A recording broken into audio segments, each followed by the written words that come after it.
আসসালামু আলাইকুম। আশা করি আপনারা সবাই ভালো আছেন। তো ৭ দফা দাবি পেশ করা হয়েছে সরকারি কর্মকর্তা-কর্মচারীদের মর্গ ভাতার দাবিতে এবং দাবি যদি না মানা হয় মার্চ থেকে কিন্তু কর্মবিরতির ঘোষণা দেওয়া হয়েছে। ১১ থেকে ২০ গ্রেডের যে সকল কর্মচারী আছে তারা কিন্তু একযোগে সারা বাংলাদেশে তারা কিন্তু কর্মবিরতিতে যেতে পারে। যেটা কিন্তু খুবই ভয়াবহ এবং সরকার কিন্তু বিপাকে পড়বে। সরকার বিভিন্নভাবে কিন্তু চাপে আছে। তো এই সরকারি কর্মকর্তা-কর্মচারীদের যে দাবি আছে, প্রাণের দাবি, মহার্ঘ ভাতা এবং পে স্কেল বৃদ্ধি, তো সেইটা যদি সরকার যদি কোনো পদক্ষেপ না নেওয়া হয়, তাহলে কিন্তু মার্চ থেকে কিন্তু একেবারে কর্মবিরতির মতো ঘোষণা কিন্তু আসতে পারে। ৫০% মহার্ঘ ভাতা ও নবম পে স্কেল বাস্তবায়ন সহ ৭ দফা দাবি টানা আন্দোলনের কর্মসূচি ঘোষণা করেছে ১১তম থেকে ২০তম গ্রেডের সরকারি কর্মচারীরা। ২৮ ফেব্রুয়ারির মধ্যে দাবি না মানা হলে মার্চ থেকে সারা বাংলাদেশে কর্মবিরতি কিন্তু পালন করা হবে। এটা কিন্তু একটি ভয়াবহ একটি খবর এবং সরকার কিন্তু টোটালি কিন্তু বিপাকে পড়ে যাবে যদি এই ধরনের কোনো পদক্ষেপ যদি নেওয়া নেওয়া হয়। তো শুক্রবার ৭ ফেব্রুয়ারি রাজধানী কেন্দ্রীয় শহীদ মিনারে আয়োজিত মহাসমাবেশ থেকে এই কর্মসূচি ঘোষণা দেওয়া হয়। সরকারি কর্মচারী দাবি আদায় ঐক্য পরিষদের ব্যানারে এই মহাসমাবেশ করা হয়। তো ঘোষিত কর্মসূচির মধ্যে যে সকল কর্মসূচি পালন করা হবে, আগামী ১৬ থেকে ২২ ফেব্রুয়ারি সপ্তাহব্যাপী সারা দেশে সরকারি অফিসসমূহে দাবি সম্বলিত ব্যানার সাঁটানো, লিফলেট বিতরণ, বিভিন্ন রাজনৈতিক দল, সুশীল সমাজ ও গণমাধ্যমে যোগাযোগের মাধ্যমে দাবির সপক্ষে জনমত গঠন করা। আগামী ২৩ থেকে ২৮ ফেব্রুয়ারি সব অফিস প্রধান, উপজেলা নির্বাহী কর্মকর্তা, ইউএনও, জেলা প্রশাসক, ডিসি, বিভাগীয় কমিশনার ও সচিবালয়ের কর্মসূচি বিষয়ে অবহিত করে স্মারকলিপি দেওয়া।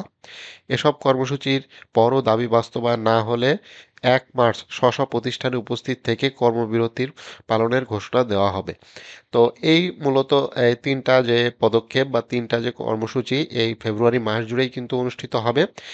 যেটা সরকারকে একটা মেসেজ দেয়া যে সরকারকে বোঝানো যে ১১ থেকে ২০ গ্রেডের কর্মচারী কতটা কষ্টে আছে এবং তাদের চাকরি মাধ্যমে কিন্তু দেশের অর্থনীতি চলতেছে, সরকারের কার্যপ্রণালী চলতেছে। এই জিনিসগুলা কিন্তু সরকারকে বুঝতে হবে।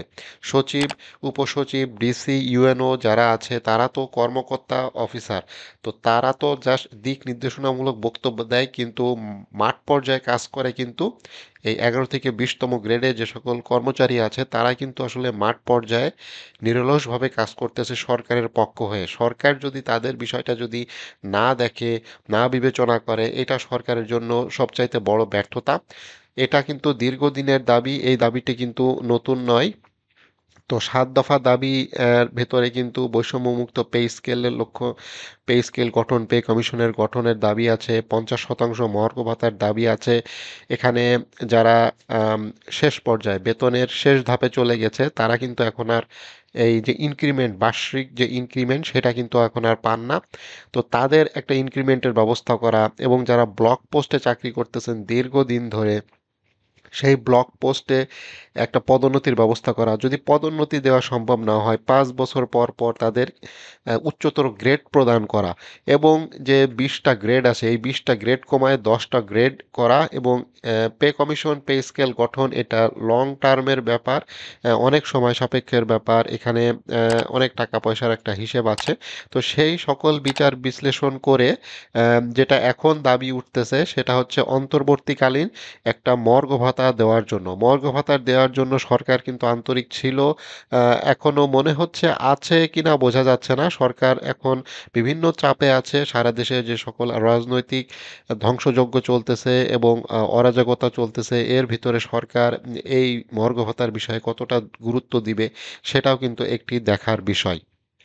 সরকার বাজারের যে লাগামহীন ঊর্ধ্বগতি, জীবনযাত্রার ব্যয় বৃদ্ধি, মূল্যস্ফীতির বৃদ্ধি বিবেচনা করে ভাতার পুনর্নির্ধারণ করতে হবে এবং রেশনিং ব্যবস্থা এবং সরকার কর্তৃক যে গৃহ ঋণ দেওয়া হয় সরকারি কর্মকর্তা-কর্মচারীদের জন্য, সেইটা যাতে ভালো মতো করা হয়। অর্থাৎ এটা কিন্তু কর্মকর্তারা কিন্তু বেশি পাচ্ছে, কর্মচারী কিন্তু কম পাচ্ছে এবং এই সকল কার্যক্রম করতে কিন্তু বেশ সমস্যার সৃষ্টি হয়। যারা লোন নিয়েছেন তারাই মোটামুটি ভালো বলতে পারবেন।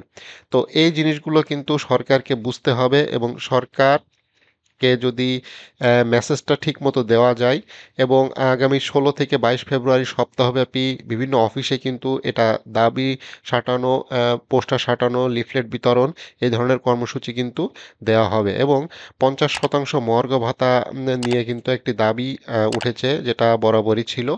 50% মর্গ ভাতা সহ 7 দফা কিন্তু সরকারি কর্মকর্তা কর্মচারীদের নিয়ে কিন্তু একটি সমাবেশ অনুষ্ঠিত হয়ে গেছে। তো সেখানে এখানে কিন্তু নাগরিক ঐক্যের সভাপতি মাহমুদুর রহমান মান্নাও কিন্তু উপস্থিত ছিল। রাজনৈতিক দল এবং জোনায়েদ